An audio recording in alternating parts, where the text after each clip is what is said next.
بسم الله الرحمن الرحيم. السلام عليكم ورحمة الله وبركاته.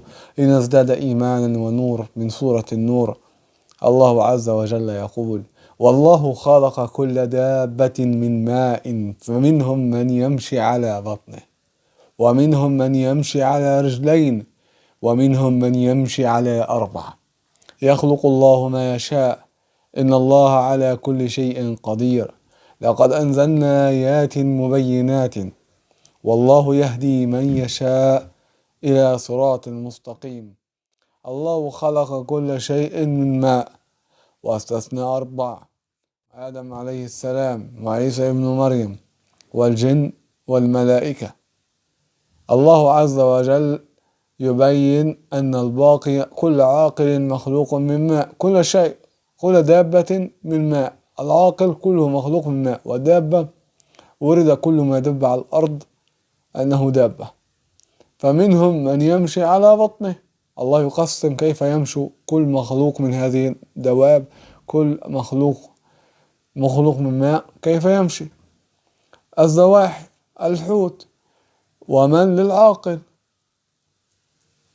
فمنهم من يمشي ومنهم من يمشي على رجلين، كل شيء. إذا من يمشي على بطنه، ومنهم من يمشي على رجلين الإنسان، ومنهم من يمشي على أربع. أمثلة كثيرة. المواشي، ومنهم له أكثر من رجل، ولكن هل يمشي على كم يمشي؟ على أربع أرجل. علميا أثبتوا أن كل مخلوق له أكثر من 4 أرجل فقط يستخدم 4. سبحان الله.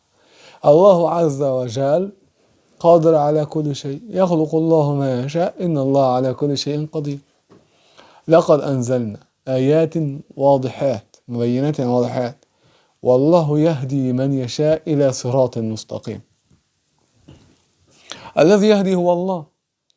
والهداية نوعان: هداية دلالة وإرشاد، يبين لك ممن حولك، تنظر حولك ترى كل هذه علامات على وجود الله سبحانه وتعالى. وهناك هداية أنك تهتدي بشرعه وتلتزم بكتابه. والذين اهتدوا زادهم هدى وآتاهم تقواهم.